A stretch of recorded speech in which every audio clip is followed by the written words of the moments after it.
बिहार में फिर से जनता दरबार जो है शुरू होने वाली है। जनता दरबार फिर से कहने का मतलब ये कि इस बार दूसरी जनता दरबार लगेगी बिहार के पूर्व माननीय मुख्यमंत्री जीतन राम मांझी के आवास पर। और अभी हिंदुस्तानी आवाम मोर्चा के सब प्रवक्ता और मीडिया प्रभारी हमारे साथ हैं। सर, आपका नाम क्या हुआ? मेरा नाम अमरेंद्र कुमार त्रिपाठी हुआ। अमरेंद्र कुमार त्रिपाठी, बिहार को लेकर क्या सोचते हैं आप? देखिए, बिहार को लेकर हम यही सोचते हैं कि बिहार में अभी भी गरीबी है, बिहार में अभी भी लोगों की बहुत सारी समस्याएं हैं और उन समस्याओं को दूर कराना हमारी पार्टी का सोच है। और उसी सोच के लिए, उसी सोच और उद्देश्य के साथ हम लोग उनकी समस्याओं को दूर कराने के लिए 7 सितंबर मंगलवार से बिहार के पूर्व मुख्यमंत्री जीतन राम मांझी, जो हमारे पार्टी के राष्ट्रीय अध्यक्ष हैं, उनके आवास पर जनता दरबार लगा रहे हैं। लोकतंत्र का रूप कहने के लिए अगर परिचय दिया जाए तो कहा जाता है जनता का, जनता के लिए, जनता के द्वारा। और इसका परिचय जो है अब बिहार में आपको बहुत अच्छे तरीके से देखने को मिलने वाला है, क्योंकि बिहार के जो माननीय मुख्यमंत्री नीतीश कुमार हैं वो भी जनता दरबार लगा रहे हैं, और जो बिहार के पूर्व माननीय मुख्यमंत्री जीतन राम मांझी हैं वो भी अब जनता दरबार लगाने वाले हैं। कारण जनता की सेवा। सर, लोकतंत्र में इस तरह का जो काम है पहली बार देखने को मिल रहा है कि 2-2 जनता दरबार लग रहे हैं। छोटे स्तर पे जो गांव देहात में मुखिया सरपंच तो लगाते रहते हैं, लेकिन अब 2-2 मुख्यमंत्री बिहार में जनता दरबार लगाएंगे। क्या विचार है जनता की पूरी तरह से सेवा जो है एकदम खुले भाव से करने की? देखिए, सबसे पहली बात है कि आप जो देख रहे हैं कि बिहार के मुख्यमंत्री श्री नीतीश कुमार जी जो विगत 15 साल से काम कर रहे हैं, तो काम कर रहे हैं नीतीश कुमार जी की कार्य को पूरे देश और राज्य स्तर पे लोग देख रहा है। उसी तरह से अनुभवी और बहुत लंबे समय से राजनीतिक जीवन जी रहे हैं हमारे पार्टी के राष्ट्रीय अध्यक्ष बिहार के पूर्व मुख्यमंत्री जीतन राम मांझी साहब भी जनहित में हमेशा तत्पर रहे कि जनता की सेवा किस तरह से की जाए। इसको लेकर यह प्रयास कि जनता की समस्याओं को जब हम दूर करेंगे तो जनता खुशहाल होगी, तो उनको एक आत्मसंतुष्टि होगी। तो जब तक हमारी जनता खुश नहीं होगी हम कैसे चैन से रह सकते हैं। तो यह बहुत बड़ी सोच है हमारे राज्य के 2 शीर्ष नेताओं की, जिसमें नीतीश कुमार जी हैं और हमारे पार्टी के पूर्व मुख्यमंत्री जीतन राम मांझी जी हैं, जिन्होंने अपने मुख्यमंत्री काल में 34 निर्णय लिए जो सारे के सारे जनहित के लिए थे। तो जो जनता से जुड़ा हुआ जो व्यक्ति है वो जनता के बीच रहना चाहता है। तो जब जनता के बीच रहने के लिए, और जनता की समस्या भी है, हमारी पार्टी गरीबों की पार्टी है, दलितों की पार्टी है, अल्पसंख्यकों की पार्टी है, अति पिछड़ों की पार्टी है, हर समाज के गरीबों की पार्टी है। तो सबसे ज़्यादा परेशानी गरीबों की है और गरीबों की सुध लेने वाला कोई नहीं है। तो गरीबों का सुध वही ले सकता है जिसको गरीबों के प्रति ममता होगा। और इस उद्देश्य से बिहार के मुख्यमंत्री नीतीश कुमार जी हों और हमारे पार्टी के जो नेता हैं बिहार के पूर्व मुख्यमंत्री जीतन राम मांझी स्वयं एक उस समाज से आते हैं जिसका विकास के लिए बहुत कम प्रयास हुए, और उनके भावना में भी है कि गरीबों का विकास हो। तो निश्चित तौर पे जो अच्छी सोच रखने वाले व्यक्ति हैं वो जनता दरबार लगाएंगे ही, और जनता भी उसी के पास आती है जहां उम्मीद रहती है। तो बिहार के पूर्व मुख्यमंत्री जीतन राम मांझी जी का आवास ऐसे भी जब वो रहते हैं तो गरीबों के लिए, दलितों के लिए और जिनकी समस्या उनके लिए हमेशा खुला रहता है। मांझी जी के यहाँ ये जो कहने के लिए 7 तारीख मंगलवार से जो जनता दरबार लगता है, लेकिन आए दिन शुरू से मैं देखता हूँ और मैं जान रहा हूँ, और लोग कहेंगे आपको, मैं क्या कहूँगा, मैं तो पार्टी का हूँ, कि पूर्व मुख्यमंत्री जीतन राम मांझी जब तक उनके आवास पे कोई अगर व्यक्ति, एक भी व्यक्ति अपनी समस्याओं को नहीं सुना लेता, तब तक जीतन राम मांझी अपने आवासीय परिसर से आराम करने के लिए नहीं जाते हैं। तो जीतन राम मांझी गरीब और दलितों की आवाज़ हैं, और हम जब सरकार में हैं और गरीबों की बात करते हैं तो सरकार और गरीबों की समस्याओं को दूर कराने का मेरी दायित्व, हमारी पार्टी की दायित्व सबसे बड़ी दायित्व है। और इस दायित्व में एक बड़े समूह के रूप में लोग एक दिन आएँ, हर प्रत्येक मंगलवार को आएँ। अन्य दिन भी आते हैं तो अलग बात है, उस दिन तो हमारी पार्टी में कौन आवास पे रहेंगे नहीं रहेंगे, लेकिन एक दिन निश्चित होगा प्रत्येक सप्ताह में जिस दिन लोग आएंगे और उनकी समस्याओं को हम समाधान पार्टी स्तर पे करेंगे, तो जाकर हमारी पार्टी का जो निर्माण हुआ आज से 6 साल पूर्व, वह सही मायने में हम उस दिशा में आगे कुछ कर पाएंगे। तब जाके हमको लगेगा कि नहीं, हमने कुछ किया है, जनता के लिए किया है, गरीबों के लिए किया है। 6 साल पहले पार्टी का निर्माण हुआ, अब जाके लग रहा है कि वो सपना सच होगा, क्योंकि जो सपना देखकर पार्टी का निर्माण किया गया था वो सपने अब सच होने वाले हैं। आप देखिए कि हमारी पार्टी, जो एक विधायक की पार्टी आज जो है से हमारी पार्टी सरकार में है, जिसमें हमारे 4 विधायक हैं, 1 मंत्री हैं, 2-2 विभाग के मंत्री हैं, एमएलसी हैं, तो कहीं न कहीं जनता का समर्थन, जनता का प्यार हमें मिला है, तो ही हमारी पार्टी कम समय में इतनी अच्छी उपलब्धि हासिल की है। आपको मैं बता दूं कि बिहार में हमारी पार्टी तीसरे स्थान पे है। ये कम बड़ी बात नहीं है, ये देन किसकी है? गरीबों की देन है, गरीबों का प्यार का देन है।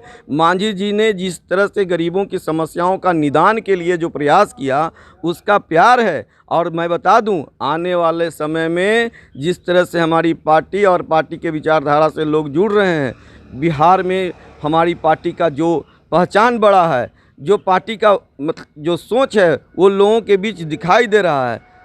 आप और देखेंगे आने वाले समय में कि हमारी पार्टी का इससे भी ज़्यादा संख्या में लोग विधायक, एमपी बन के आएंगे और दूसरे राज्यों से भी लोग जुड़ रहे हैं। ये हमारी पार्टी का सही सोच का ही परिणाम है। एक कटाक्ष भरा सवाल है, आपने कहा कि आपको गरीबों का सहयोग मिला, गरीबों के बदौलत जो है आप लोग जनता की सेवा कर पा रहे हैं, तो अब उन गरीबों की गरीबी को हटाने का काम करेगी पार्टी? मैंने तो कहा ना कि हमारी पार्टी गरीबों के लिए ही सोचती है। हमारी पार्टी के पूर्व मुख्यमंत्री जीतन राम मांझी ने कहा कि सबको शिक्षा एक समान मिले, समान शिक्षा प्रणाली लागू हो, जिसमें किसी के साथ कोई भेदभाव ना हो। क्यों? इसलिए कि पैसे वाले लोग अपने पैसे के बल पे बच्चों का पढ़ाई करा दे रहे हैं और गरीब का बच्चा पैसे के अभाव में ठेला और रिक्शा और बहुत तरह के खेतों में बाल मजदूरी करने पे भी मजबूर है बेचारा, और साथ ही साथ जो है जो बाल नहीं यानी बच्चा अवस्था में नहीं है, उसे फिर भी काम जो है करना पड़ रहा है, क्योंकि परिवार चलाना है। बिल्कुल, आप यही कहना चाह रहे हैं। तो मेरे पूछने का मतलब ये था, सवाल मेरा ये था कि अगर उन गरीबों की गरीबी दूर होती है तो क्या फिर भविष्य में मतलब थोड़े लेवल पे ही तो गरीबी दूर होगी, तो क्या भविष्य में फिर उनके बारे में भी तो सोचा जाएगा या नहीं सोचा जाएगा? जितने गरीबों की संख्या बहुत ज़्यादा है, जब वो साक्षर होंगे तब जाकर उनका विकास का जो उनका सोच का पैमाना है, वो उनका जो कार्य का जो दायरा है वो बढ़ेगा। वो कमाएंगे, जब वो कमाएंगे और जब अपने बच्चों को, अपने परिवार को सही दिशा में शिक्षा और व्यवस्था देने लगेंगे, तो वहाँ से आने वाला जो पीढ़ी का जो गरीबी है वो दूर होगा। और इसी तरह से हर लोगों के लिए जहाँ तक बनेगा, सारे लोगों के लिए हम लोगों का प्रयास रहेगा कि गरीबों की गरीबी को दूर कर उनकी जो मौलिक व्यवस्था है, उन व्यवस्थाओं से उनको जोड़ा जाए। इसके लिए जहाँ तक बनेगा पार्टी अपने स्तर पे उनके हर सहयोग के लिए तैयार है। यानी मौलिक स्तर पे मदद, साथ ही साथ उन्हें उनका मौलिक अधिकार भी दिलाने का काम, और बिहार में जो है जनता को सुख जो है देने का काम भी करेगी पार्टी। यानी कि अब जो है बिहार को बदल दिया जाएगा, ये उम्मीद कर सकते हैं। देखिए, हमारा पूरा प्रयास है निश्चित तौर पे। आप ये देखिए कि आज से 15 साल आप एनडीए में भी हैं, तो इसलिए मैं ये सवाल पूछ रहा हूँ। मैं बता रहा हूँ, आने वाले जो समय है उसमें बेहतर होगा, ये तो आप तय करिए। मैं ये आपसे ये बताना चाहूँगा कि आज से 15 वर्ष पूर्व की जो सरकार थी और उस समय की क्या व्यवस्था थी और आज की क्या वर्तमान व्यवस्था है, जब आपको लगता है कि बेहतर है, तो निश्चित तौर पे मैं मान सकता हूं कि आने वाला समय भी बेहतर होगा। इसलिए कि नेतृत्व जो काम कर रहा है, हमारी पार्टी के राष्ट्रीय अध्यक्ष जीतन राम मांझी हों, नीतीश कुमार जी हों, ये जनता के लिए काम कर रहे हैं। तो जो जनता के लिए सोच रहा है और जनता के लिए काम कर रहा है, पैसे वालों के लिए हम लोग काम नहीं कर रहे हैं। पैसे वाले लोगों को तो आप देख रहे हैं कि आए दिन उनके घर में छापा पड़ रहा है। अगर पैसे वाले की बात रहती तो आज छापा नहीं पड़ता, वो आराम से रहते। लेकिन आज पैसे वाले बिहार में अगर 2 नंबर का पैसा कमा रहे हैं तो वो बेचैनी में जी रहे हैं कि कखनी की किस नज़र में हम पड़ जाएंगे, कि हम परेशानी में पड़ जाएंगे। तो कारण क्या है? कारण ये है कि हम पैसे वाले की नहीं, हम गरीबों की बात करते हैं, गरीबों की समस्याओं को कैसे दूर करें। तो उसमें थोड़ा समय तो लगेगा, लेकिन बेहतर परिणाम आज जो दिख रहा है, इससे और बेहतर परिणाम दिखाई देगा। इसलिए कि जब चोरी और जो बाकी सिस्टम पर जब अंकुश लगेगा तो वो कहाँ जाएगा? वो अच्छे व्यवस्था में सारा खर्च होगा, और जब चोरी होगा नहीं तो सिस्टम खुद ब खुद दुरुस्त होगा। तो ये सही सोच और सही जो जनता के लिए होना चाहिए, उस दिशा में हमारी सरकार काम कर रही है। और उसके लिए हमारी पार्टी के पूर्व मुख्यमंत्री जीतन राम मांझी ने कहा है कि मैं सरकार में रहूं ना रहूं, लेकिन जनता की समस्या के लिए मैं हर दम सड़क से लेकर सदन तक रहूंगा। क्यों? इसलिए रहूंगा कि मैं उनके लिए हूं, वो मेरे लिए हैं। तो हम उनके लिए, जब हमारी पार्टी ने निर्माण किया पार्टी का, तो पार्टी का जब नींव ही गरीबों के विकास और उनके उन्मूलन के लिए जब बना है, तो हम अपने जो सोच है उसको कैसे छोड़ सकते हैं। इसलिए उनकी समस्या, सरकार में हमको रहना ना रहना वो मायने नहीं रखता। हमारी मायने रखता है कि सरकार में रह के सरकार के सहयोग करते हुए गरीबों की समस्याओं को दूर कराना।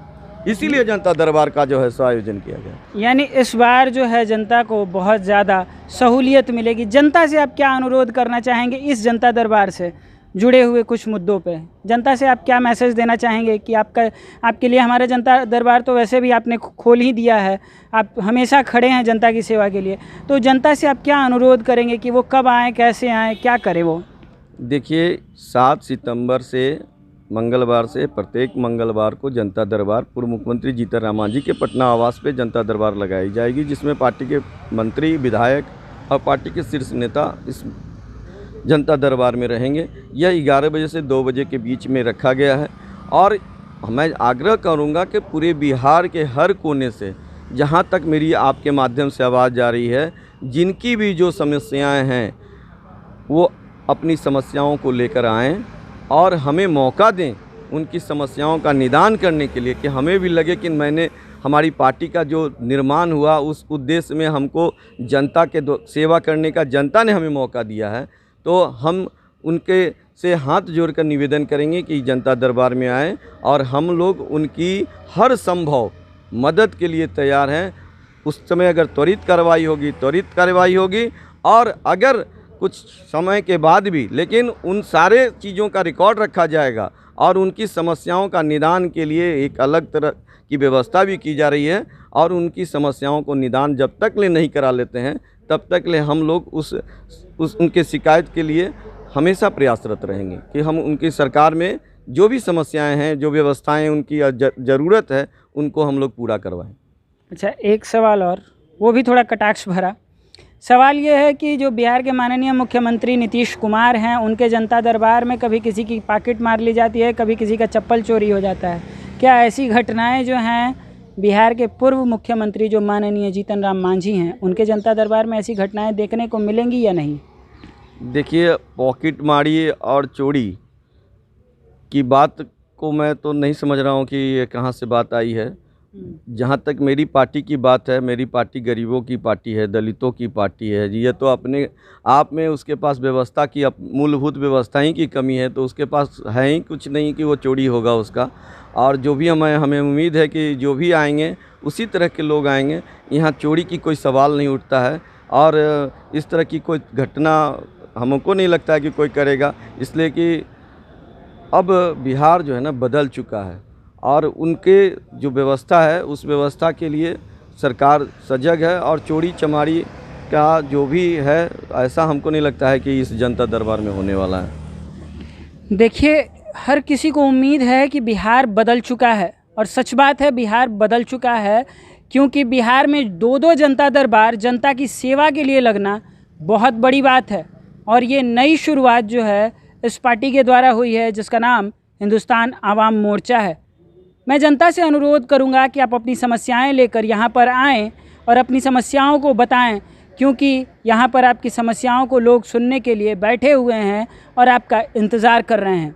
AGTV से मैं शुभम कुमार।